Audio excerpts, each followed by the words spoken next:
Hi, my name is Katie Hutter, and today we're going to be working on this painting right here. Okay. And this is the palette that we're going to be using. We have lots of different colors here. I have lemon yellow that has now been mixed with some green. I have chromium yellow medium, yellow oxide, orange cadmium red, alizarin crimson, quinacridone magenta, burnt sienna, ultramarine blue, Payne's gray, that I believe is burnt umber, dioxazine purple, more browns. This is permanent green dark, and this has been pre-mixed with yellow medium and lemon yellow and some white to get our different colors. Over here we have cerulean blue and turquoise blue. Okay, so that is going to get converted into what you see here. All right, we're going to need some very different brushes along with our paint thinner and our linseed oil, and I'm going to show you what we're going to use. Okay, for brushes here we have a number 4 bright. See how it's got very, very short bristles. Sorry, it's not there. Oop. And we have a number 4 bright. We have also a 1/2 inch hake brush. See those tiny little bristles there? See if I can get that to come in. And we also have a number 0 round. That's for fine details. And we also have a number 4 filbert. This is from Rosemary & Company, wonderful brush company. We have a number 8 flat. We have a number 10 mop brush. That's for blending and smoothing and fuzzing areas up and softening edges. And this is a number 6 filbert. All right, and that should do it. That's really pretty much all we need. Okay, let's get going. Now this painting I had already started on plein air, and as you can see it's very well blocked in. And what I'm doing now is I'm adding in some areas that have some highlights and covering up the burnt sienna ground that I had established the base of the painting for.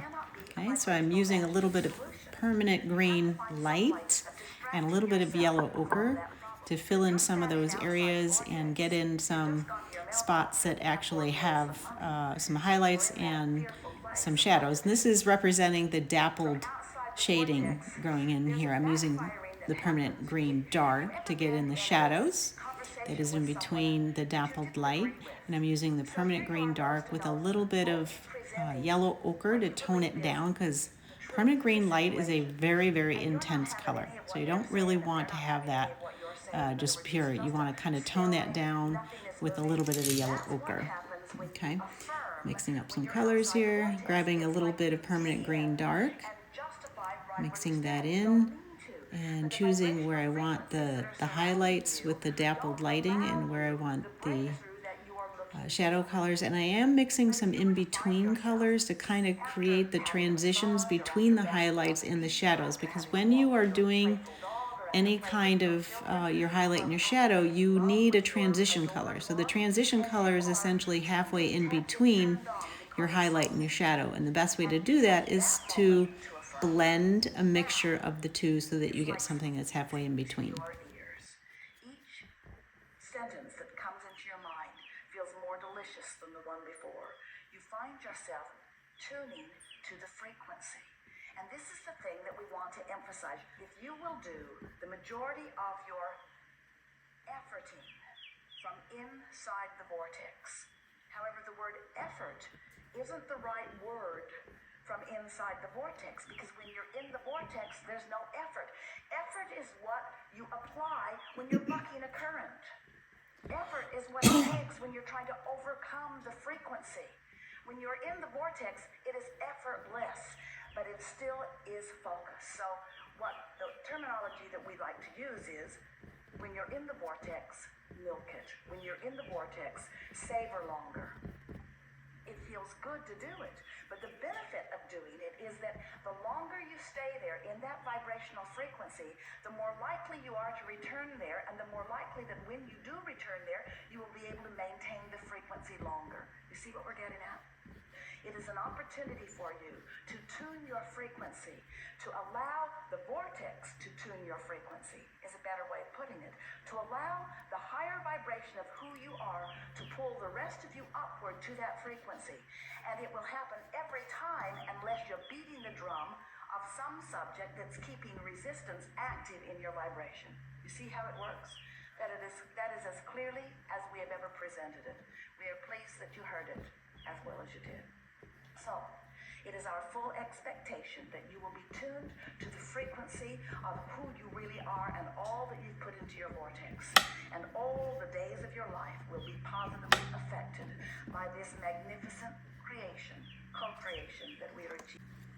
We want you to realize that even before you came into this body, who you are is liquid love. Who you are is pure positive energy.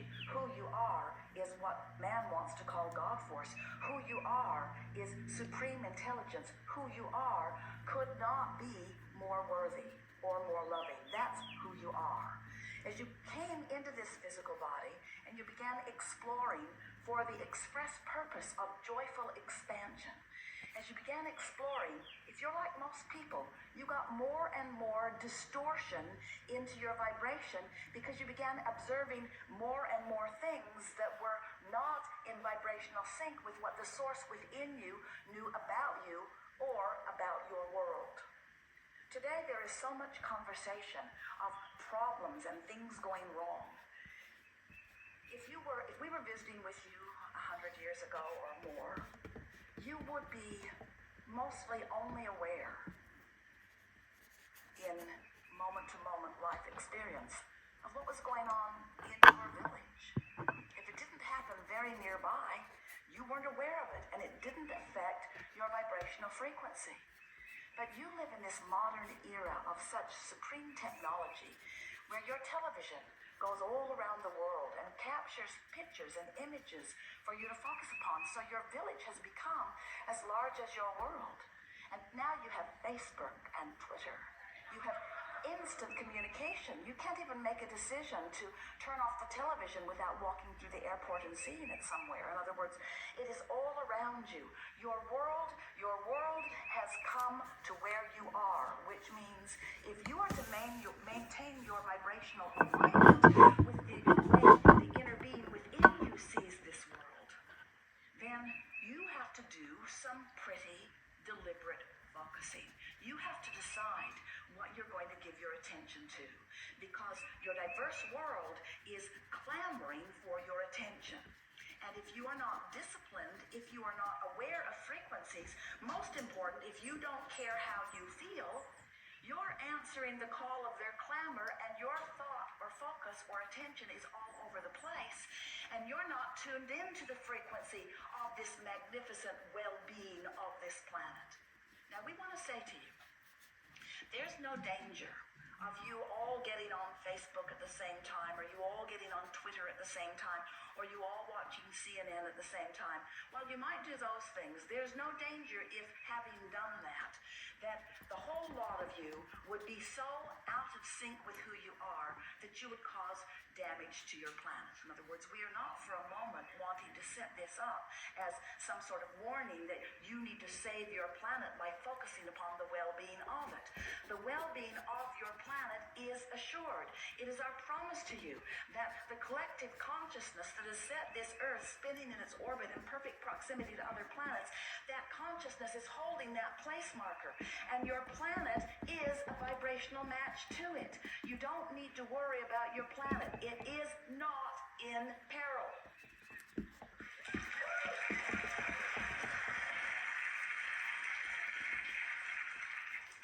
The biggest risk that you are running is not being in sync with your own vortex, with your own vortex of creation. In other words, we're not encouraging you into the vortex because there's this immediacy, this imminent danger that we need to get as many people into the vortex as possible in order to save the planet. It's not like that at all. It just feels better when you're in there. And you deserve to feel good. It's who you were born to be, you see. And so we want you to focus yourself into alignment because that's someone else's creation unless someone else's creation is in your vortex. In other words, as you care about one another, as your heart sings when others are magnificently creating, that means that your desire for well-being for those around you is strong and you're lining up with it. We want you to know that you have put so many personal things in your vortex.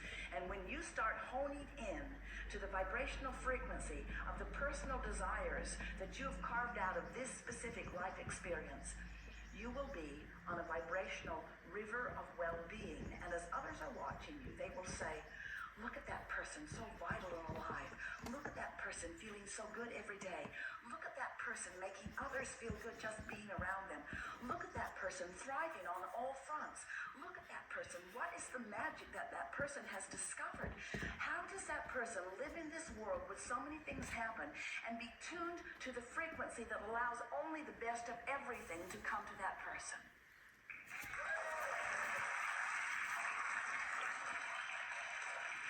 More and more are you coming to realize that, because while we know that wherever you are in terms of what you're thinking and what you're feeling, and therefore what your point of attraction is, and therefore what's coming to you, we know that law of attraction keeps it going wherever it is. So if you're having a problem with something, if you're having a hard time over something, if you're worried about something, or if you're focused upon something that is making you feel uncomfortable or unhappy, we know that it's not an easy thing to all of a sudden just reach for the other end of that vibrational stick. In fact, it's not even possible to make that sort of a vibrational shift. So over time, we've been saying I'm still adding in some highlights in the background to kind of bring that light back there, and also create some areas with some shadow. Because in the background, you're going to want both a little bit of dark shadow and a little bit of highlight, but it's much more subdued in the background to convey that distance. And I'm also opening up some bird holes or sky holes in between some of these branches to enable a little bit more airiness in the upper trees. These trees just got a little bit too dense, so I'm adding in some lighter areas to create the differences between the shadow, the mid-tone, and then the highlight. Mostly what I'm doing right now is adding in the mid-tone with the permanent green dark and a little bit of chromium yellow and a little tiny bit of white. But it's mostly chromium green dark. I'm sorry, permanent green dark.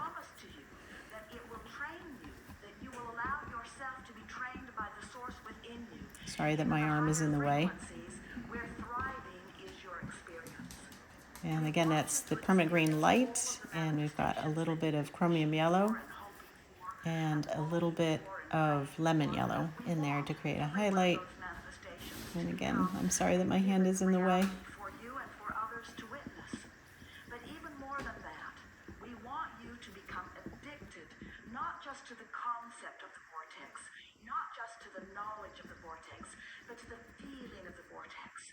We want, yes, the most, and we say, okay, you'll notice that I already have the dogwood, which is the focal point of the painting, roughed in. I roughed that in with my number 4 bright and a little bit of yellow ochre, white, and that's it. So I created a little bit of a glow back there. I put in some branches with my number 0 round, and that is what you see in the background there behind my hand. Later on in the painting, I will add some brighter highlights so that way it really comes forward and pops. Right now I'm adding some areas that have burnt sienna and a little tiny bit of white and a little tiny bit of orange to bring that glow back that was in the original part of the rough-in that I kind of lost as I had overbuilt up the painting. So I'm using some different colors here to kind of bring in the highlights. On the lower part of the trunk, I made a gray using my dioxazine purple and a little tiny bit of yellow ochre to kind of dull that down, and a little bit of white and a little bit of ultramarine blue to create a pale gray to go on the trunks there. And